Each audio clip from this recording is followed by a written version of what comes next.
Macedonia's president blasts the European Union as scuffles break out inside a migrant camp at the border with Greece.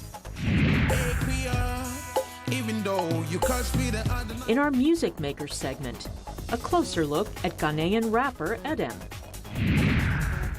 And Federer, Nadal, Djokovic. Are we living in tennis's golden age? One former pro says yes. Africa 54 starts right now. Good evening and welcome. I'm Vincent Makori. This is Africa 54. We'll have all those stories in a moment. But first, we begin with a very disturbing United Nations report on the violent and repulsive treatment of citizens.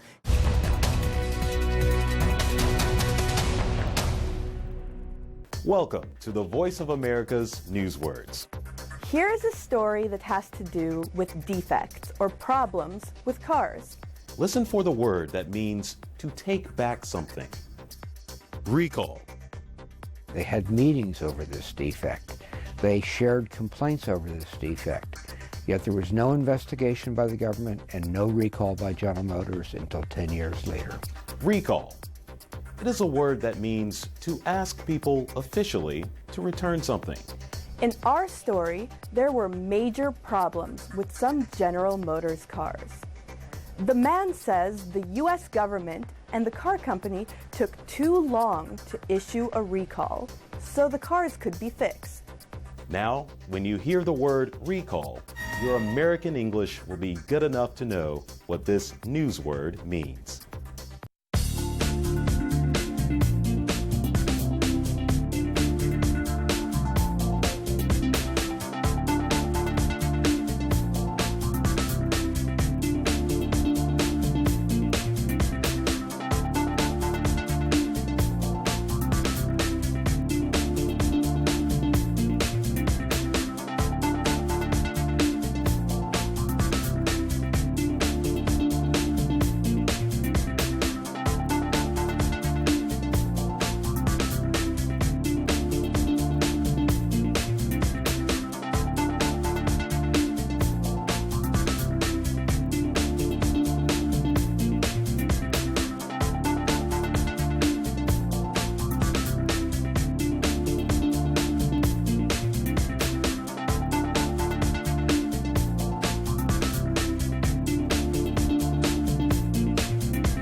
cuddled in a box are good signs of things to come. So that normally means that in about a year's time, the shops will be full of fur. Fur sales in Britain are strong, but the world's largest exporter, producer, and buyer of fur, China, saw a 5% drop in revenue and a 15% drop in exports in 2015 from the previous year.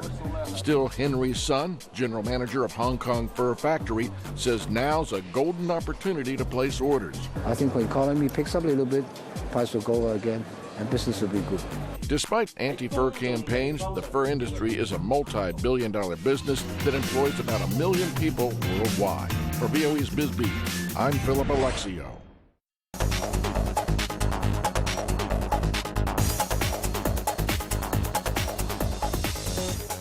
Welcome back. Experts are saying the introduction of new money into the money supply by central banks as stimulus could actually be harmful to the markets. Africa 54 business correspondent Jill Malandrino reports from New York, where she is joined by Stephen Kalijian of Novera as to why this can cause asset bubbles. Markets around the world have seen a 7-year bull run, thanks in part to global central bank quantitative easing. Stephen, you think that more QE could be bad for the markets? Yeah, I definitely agree. I mean, if you look at what's really transpired over the last couple of years, really there's been no economic growth from quantitative easing. And look at the world GDPs. You know, if you look at since 2008, central banks around the world have cut interest rates over 650 times and really not spurring any economic growth. So with tomorrow's announcement, this is why we had this 900-point rally in the U.S. equity markets, because the market is hopeful that there's more bank intervention, which really is a false hope for the U.S. stock market, because markets are really supposed to be going up based upon strong corporate earnings and basically, again, strong economic recoveries. And which we're really not seeing that. If you just look at the U.S. last GDP report, we were at a mere 1% on the revision. So these quantitative easing programs are really kind of really showing signs of failure. Do you think we could see a recession in the United States in 2016? No, I've been calling, I know I'm probably in the minority on that. I'm not calling for a recession in 2016, but I am probably leaning more towards the 2017, probably midsummer 2017 to start it. When you start seeing slowdowns around the world, where a couple of nights ago China reported that exports are down 25.4%, and you're starting to see world economies really slowing.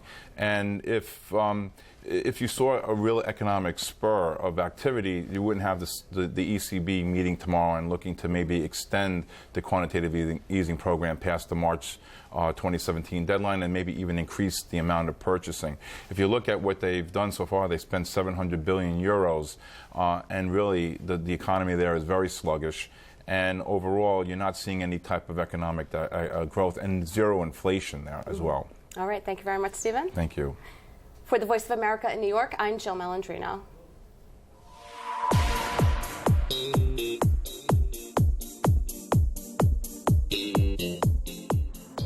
Well, it's Music Makers Friday. The award-winning Ghanaian artist and rapper Adam recently visited VOA and spoke with Music Time in Africa host Heather Maxwell about his music. It is a pleasure to have you in the studio. Thank you. It's an honor to be here. Thank you. You know I'm a big fan already. Yes, I really do appreciate it. And I'm a big fan of VOA. Being in the studio gives me a very euphoric feeling, nostalgic feeling, because I grew up watching this network through our local stations. So it's great. Mama, I made it. I'm on VOA. Yeah, Mama. I'm from Abo. Abo in the Volta region. It's when you're going all the way to Aflao, which is where we share the border with Lomé, Togo. Mm-hmm. Let's hear you do some rap. I love the way you rap, but a lot of people haven't heard you yet. Okay, let me just do something quickly. Yeah. All right, hold up, wait. Things about to change. God pull me upon a roller blade and make me scared. Straight from grass to grace, we about to elevate. Things about to escalate. Don't for start to settle rate. Do but I'm out with all don't have a man top of it. Who a be mega cameo music again, your man with top of shit. To pack and BIG, walk with time and I come and galu the me. Now, Fumo half you come and I keep by Milmania with China. I keep this rappers on their toes. I yig be ballerina. Me not be the first, me not be the second. Venus and Serena. McBlena me, but Makama Haga Dindindimi Gina. Me come at Taga Duri Japoma with John Cena. I ride on heavy kicks. that be karate flow. Duck behind the bricks, cause things about to blow. My haters through the shuffle can't against the be my foes. Manana Jim Tamapoga, Diana Jones. Love that. So, what about 2016? 2016, we want to gain more grounds. We want to break more grounds. When I won the award for the Black Canadian Award as the international artist, it did something for me which I really much appreciate. The Canadian Embassy in Ghana reached out to me through the High Commissioner, and I became a part of a campaign to end child marriage. It's quite critical for me because that is something in my region where little girls are deprived of school, deprived of the basic times in your childhood where you're supposed to just have fun, learn, and not want to be given off to an elderly person. You're nominated already for a couple of awards coming up, aren't you? Yes, I mean, Nyejilo, even though the video is not out, we've been nominated for Afropop Song of the Year, and then I have a video called Girlfriend. Where I've seen that. Yes, with Raquel. It's been nominated for video because of the concept. Yeah. I'm also doing collaborations on the continent. I have a new song with Scales from Nigeria. I also did something with Sarkodie and Afia not too long ago before I flew into America. I have another record with Patarankin from Nigeria.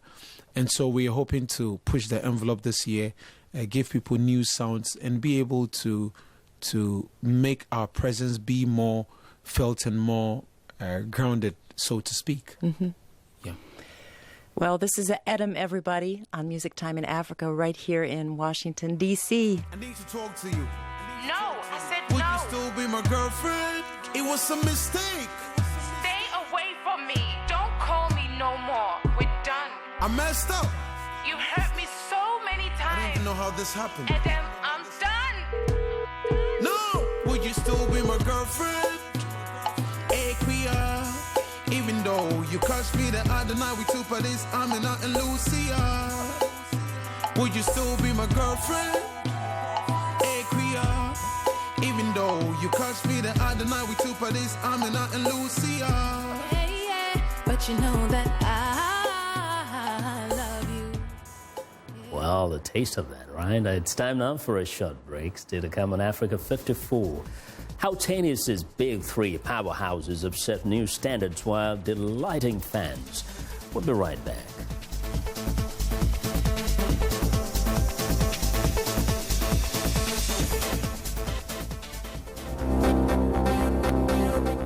If you've just joined us, I'm Mariama Diallo, and here is a quick recap of today's headlines.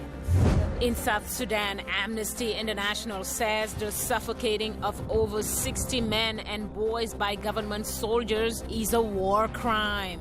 The United Nations Secretary General Ban Ki-moon says decisive and bold action is necessary to end sexual abuse and exploitation by UN peacekeepers.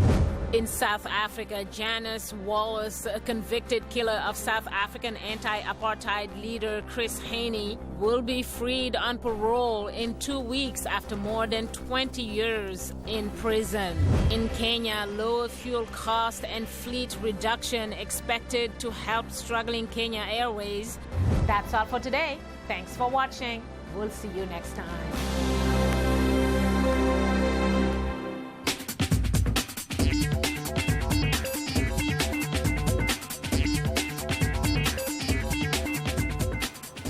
Welcome back to Africa 54. Here's what's trending. Tech giant Samsung Electronics has high hopes for its new flagship Galaxy S7 smartphones. The S7 goes on sale in South Korea and other markets on Friday. Samsung expects the S7s to help revive sales in China, the world's top smartphone market, where researchers say the Korean firm is lagging behind its competitors.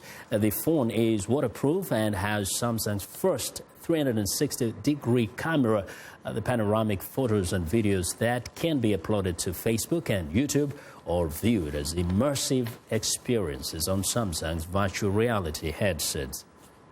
Well, next up, is this the face of tourism's future? Well, the humanoid robot is attending the International Travel Fair in Berlin, Germany, to show how to breathe the new life into checking into hotels. Despite modern technology, the travel industry remains a people's business. But some hotels and airlines are toying with new robot technology in a bid to liven up certain processes, such as check-in or to help people running to make a flight. The robot answers pre-programmed questions about the fare and even what is her favorite film. While some visitors were slightly scared by the robot's movements and blinking eyes, others tried to ask her out for dinner. So far, she hasn't accepted any offers. Well, and finally, the traditional tea house is undergoing a transformation in one of the world's most tea-mad countries. Patrons fill the grounds of this local chai dabba in Pakistan's commercial city of Karachi. The dabba is located in an upscale district, and the walls are decorated with contemporary street art celebrating Hollywood as well as the local film industry. This venue is a twist on the traditional tea houses, which are often inhospitable for families and women. In Pakistan, men usually dominate the low-end dabba restaurants.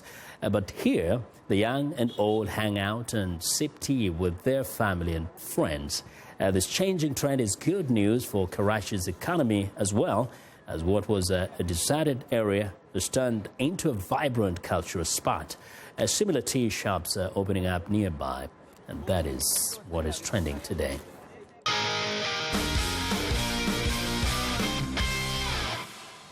Well, Federer, Nadal, Djokovic, even if you're not a tennis fan, chances are you've been hearing these three names quite often for more than a decade, especially when it's time to play for the trophy at big tournaments around the globe. They're all double-digit Grand Slam winners and still firmly on top of the world tennis. Viewers Brasher Djokovic recently sat down at a suburban Washington tennis center with former professional player and now ESPN analyst Patrick McEnroe to talk about the so-called Big Three. Former U.S. Davis Cup team captain and former pro Patrick McEnroe believes that we have been living in the golden era of men's tennis. He says Switzerland's Roger Federer, Spain's Rafael Nadal, and Serbia's Novak Djokovic are three of the greatest players of all time. Federer, to me, is still the best I've ever seen. Djokovic certainly is on his way to maybe being in that conversation where he's right there with Federer if he can continue to do what he's done over the next 2-3 years. Obviously, Nadal, maybe the greatest competitor we've ever seen, and sort of willed himself to become more than just a clay court player. And imagine if you're Andy Murray. I mean, you're a great player. You've been in multiple Grand Slam finals, only to lose to Djokovic, in Australia 1,500 times. He's won 2 majors, he won the Olympics, and he's sort of the next guy. Federer, Nadal, and Djokovic have been so dominant that at least one of them has been in all but one Grand Slam final since the 2005 French Open.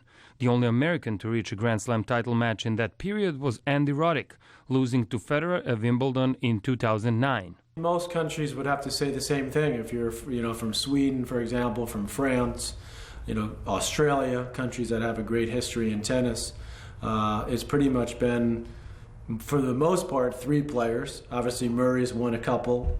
Wawrinka's now won 2. Del Potro won the U.S. Open before he got injured. We hope he can come back and be a factor again. But you've just got these players that are so good, and the surfaces have become more similar over the years. So that means that the best players are really the best players on every surface. And that certainly was the case in 2015, when world number 1 Djokovic came 1 match short of winning a calendar Grand Slam, all 4 majors in 1 year. He lost in the final in Paris to Switzerland's Stanislas Wawrinka, and Roland Garros is still the only Grand Slam the Serbian star has not won. If he plays his absolute best, it would be hard to pick against him. But I think the gap between him and the field is not as great as it is at the other Grand Slams. McEnroe thinks that the biggest threat for the Big Three, or Big Four if you count Murray, is going to come from players who are now 18, 19 or 20. As far as others in the top 10, he does not see them as multiple Grand Slam winners. They might sneak in like Cilic did, like Del Potro did, and win 1, but I think probably it'll come from either a Kyrgios, Borna Korčoric, Zverev from Germany, maybe one of the American guys, Taylor Fritz, Tiafoe. I think we've got a good group of young American guys as well. So I think that's probably where the next great couple of players, maybe one, maybe two players, will come from and start to dominate the majors. However, McEnroe concludes that is still probably 2 to 3 years away. Braca Đorđević, VOA News, College Park, Maryland. And that's our show. Have a good night. Thank you.